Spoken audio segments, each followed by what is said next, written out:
Dans cette vidéo, je vais parler d'autodiscipline, comment devenir une personne disciplinée pour passer à l'action et réaliser un objectif.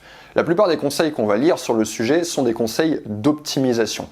On va vous donner des conseils sur votre emploi du temps, sur votre façon d'organiser votre journée, essayer de faire du sport pour avoir de l'endorphine, de la dopamine, essayer d'avoir le meilleur sommeil possible. Alors, tout ça sont d'excellents conseils qui vont vous aider à passer à l'action et à réaliser vos objectifs. Ce sont des conseils facilitants. Mais moi, ce que je veux faire dans cette vidéo, c'est de revenir au cœur du problème, essayer de comprendre pourquoi je n'ai pas envie de passer à l'action. Parce que ça reste l'objectif. On a envie de passer à l'action. Alors, ce qu'on peut remarquer dans la vie, c'est qu'on fait beaucoup de choses et on les fait très bien. Et ces choses, on va les faire par obligation.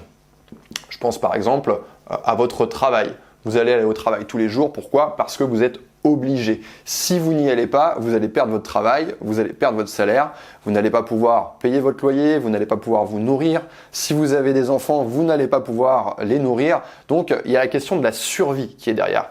Donc, l'obligation, c'est quelque chose d'extrêmement puissant pour passer à l'action. C'est même la chose la plus efficace. Sauf que quand il est question d'autodiscipline, on n'est pas dans l'obligation. On est dans le domaine de l'envie.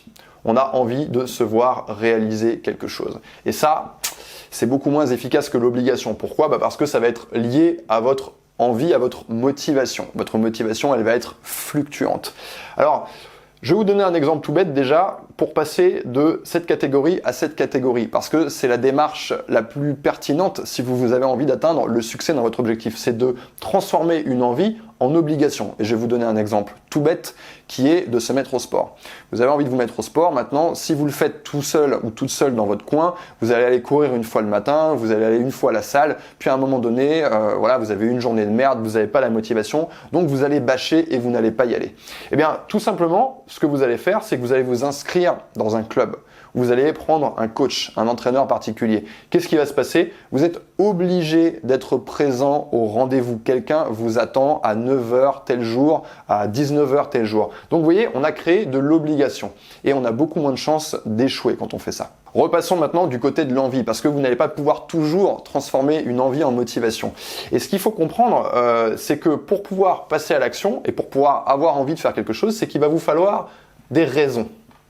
Je mets des raisons au pluriel parce qu'une raison, vous allez voir, souvent, c'est pas suffisant. Et le problème, pour la plupart des gens, il se situe ici. Il se situe sur les raisons. Je vais vous poser une question. Est-ce que vous avez envie d'arrêter de fumer ? Ou est-ce que vous avez envie de vous mettre au sport si vous ne fumez pas? Si je vous dis par exemple, est-ce que vous êtes prêt à arrêter de fumer? Il y a beaucoup de personnes qui vont dire non, je suis pas prêt. Est-ce que vous êtes prêt à vous mettre au sport et aller faire 1 heure de sport tous les matins de 6 à 7? Il y a beaucoup de personnes qui vont répondre ah non, j'aurais pas la motivation nécessaire, j'ai pas envie de faire ça. Eh bien, on va voir qu'en rajoutant une raison, tout simplement, on va se créer une envie. Si je vous dis par exemple, est-ce que vous êtes prêt à arrêter de fumer? Non. Est-ce que vous êtes prêt à arrêter de fumer si je vous donne 1 million d'euros? Ah, peut-être que maintenant je suis prêt à arrêter de fumer. Vous voyez, on a rajouté une raison très très forte et du coup, automatiquement, ça va être beaucoup plus facile de passer à l'action. Donc vous, le travail que vous allez devoir faire, c'est un travail sur les raisons. Vous allez devoir essayer d'enrichir vos raisons, essayer de les renforcer, essayer de leur donner plus de poids. Bien souvent, quand je travaille avec mes clients qui veulent, par exemple, monter leur société, ils ont envie de se lancer dans l'entrepreneuriat, ils arrivent avec une envie. Et moi, la première chose que je fais, c'est que je leur pose la question pourquoi tu as envie de faire ça? Et ça, c'est la question que je vous invite à vous poser qui va vous servir à travailler sur les raisons. Pourquoi j'ai envie de monter ma boîte? Pourquoi j'ai envie d'arrêter de fumer? Pourquoi j'ai envie de me mettre au sport? Et j'ai remarqué une chose, c'est que généralement, les gens n'ont pas la réponse à cette question ou alors ils ont un tout petit élément de réponse. Pourquoi tu as envie de monter ta boîte? Parce que j'ai envie d'être indépendant. Est-ce que ça va suffire? Parce que pour moi, ça m'a pas l'air d'être une raison suffisante pour s'investir énormément. Donc, il va falloir trouver d'autres choses. Donc, je vous invite à vous poser cette question de pourquoi. Pourquoi est-ce que je veux réaliser cet objectif? Et vous devez trouver, comme j'ai dit, plusieurs raisons. Une seule raison ne va pas suffire à vous amener à travailler sur un temps long. Vous avez envie de monter votre boîte, pourquoi? Parce que j'ai envie d'être plus indépendant. Ouais, c'est une seule raison, mais ça va pas être suffisant pour vous faire travailler comme un acharné.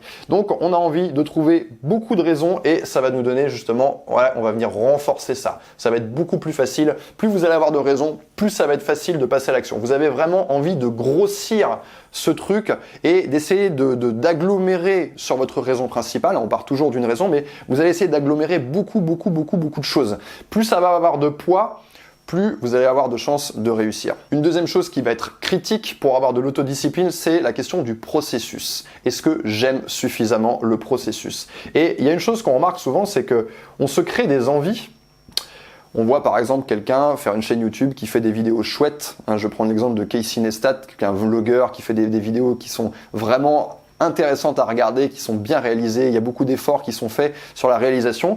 Et donc, je vais regarder cette personne qui va avoir du succès dans ce domaine et je me dis « Ah, waouh, moi aussi j'ai envie d'avoir du succès. » Et donc, je vais faire la même chose. Sauf que le problème, c'est que moi, je suis peut-être pas aussi créatif qu'une personne comme Casey Neistat. Et peut-être que le processus de création que lui va avoir aucun mal à mettre en place au quotidien, peut-être que pour moi ça va être un problème parce que je n'aime pas faire ça.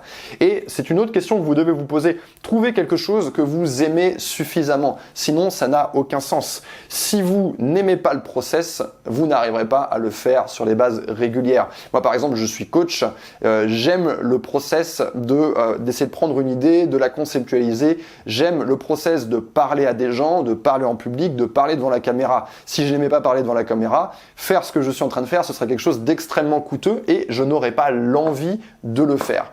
Donc vous voyez, la question du process, elle est hyper importante et elle va de pair avec la question du pourquoi. Pourquoi est-ce que je fais ça et en même temps, est-ce que c'est quelque chose qui me convient? Moi, la méthodologie que je vous propose, c'est de commencer par le bas du tableau sur la question du process. Dans quoi est-ce que je suis bon? Parce que tout le monde n'est pas bon pour tout. Il y a des gens qui vont être bons pour travailler avec des enfants, il y en a pour qui ça va être insupportable. Il y a des gens qui vont être bons, qui vont être manuels, qui vont être capables de travailler le bois. Il y a des gens qui ne vont jamais avoir ça. Il y a des gens qui vont être créatifs, etc., etc. Donc, je pars d'un process, une chose dans laquelle je suis doué parce que je vais avoir besoin pour pouvoir le faire sur le long terme. Et ensuite, je remonte et je travaille sur le pourquoi pour enrichir mes raisons, pour donner un maximum de poids à mes raisons. Vous devez vraiment faire les deux en même temps. Et pour vous illustrer ça, je vais vous raconter une petite histoire personnelle. Parce que moi, je suis une personne qui avait justement un processus dans lequel j'étais bon, qui est celui d'écrire. C'est quelque chose qui me plaît. J'aime m'asseoir, écrire, j'éprouve du plaisir à le faire. Mais ça suffit pas pour se réaliser un gros objectif comme écrire un livre. J'arrivais à me servir de ce process pour enrichir mon activité. Par exemple, je vais écrire des articles. Mais écrire un article, c'est une toute petite tâche. C'est le temps d'un après-midi ou le temps d'une matinée. Donc ça va, on n'a pas besoin d'une motivation énorme. Maintenant, pour faire un livre, c'est une toute autre histoire. Il va falloir le faire tous les jours pendant plusieurs heures. Donc il va falloir faire un travail. Et moi, ce travail, comment j'ai fait? J'aimais écrire. Maintenant, ce que j'ai fait, c'est que, comme je vous l'ai expliqué, j'ai travaillé sur mes raisons. Parce qu'à l'époque, je me suis dit, ouais, j'aimerais bien écrire un livre, je me vois écrire un livre. C'est quelque chose qui me plaisait, cette pensée de réussir cet objectif d'écrire un livre. Seulement, il me manquait des raisons. J'avais pas spécialement de raisons qui me forçaient à écrire un livre. Sauf que ces raisons, eh bien, finalement, en travaillant dessus, j'ai réussi à les trouver. Il suffit parfois de vous poser avec un papier, un crayon, de réfléchir et de noter toutes les raisons pour lesquelles vous avez besoin d'écrire un livre, en l'occurrence. Eh bien, c'est simple. Puisque j'ai redémarré ma société, j'ai besoin de visibilité, ok? Et écrire un livre, c'est quelque chose qui va m'apporter énormément de visibilité. Je vais être présent dans toutes les librairies, dans toutes les FNAC, peut-être même dans les relais si mon livre devient un best-seller. Je vais être invité à la télévision, je vais être invité à la radio. Donc ça va avoir un impact énorme sur mon business. Donc vous voyez, ça c'est une des raisons pour lesquelles il faut que je me mette à écrire un livre. Et il y a une chose qui est venue apporter encore plus de poids une fois que j'ai fait ce travail sur les raisons, c'est que je me suis obligé à écrire le livre. Et comment j'ai fait? J'ai rencontré une personne qui bossait dans une maison d'édition et je lui ai dit que mon livre était terminé, que j'allais lui envoyer le manuscrit dans tant de jours et je lui ai donné un extrait du livre et cet extrait a bien plu. Ce qui fait que je me suis obligé. Donc j'ai transformé cette envie en obligation. Donc je l'ai fait passer de ce côté-là et ce côté-là, on a vu tout à l'heure que c'était l'endroit le plus efficace pour passer à l'action. Alors vous allez peut-être pas faire une rencontre stratégique qui va vous obliger, mais un petit conseil pour vous aider à switcher dans cette case-là, ça va être tout simplement d'en parler aux gens qui sont autour de vous. Plus vous allez parler de votre objectif à un grand nombre de gens, plus vous allez vous mettre une pression et vous allez vous obliger. Donc voilà, j'espère que cette vidéo va vous aider à mieux comprendre pourquoi vous n'arriviez pas à passer à l'action et que ça va vous donner des étapes clés, des points clés pour vous permettre de transformer une simple envie en quelque chose de beaucoup plus concret. Si ce genre de vidéo vous plaît, ce genre de démonstration, n'hésitez pas à me le faire savoir dans les commentaires. Et si vous avez des questions, n'hésitez pas à commenter, à les poser en commentaire parce que souvent la vidéo continue dans les commentaires et il y a énormément de valeur qui va sortir des commentaires que vous postez. Donc merci à tous ceux qui postent et je vous dis à très bientôt.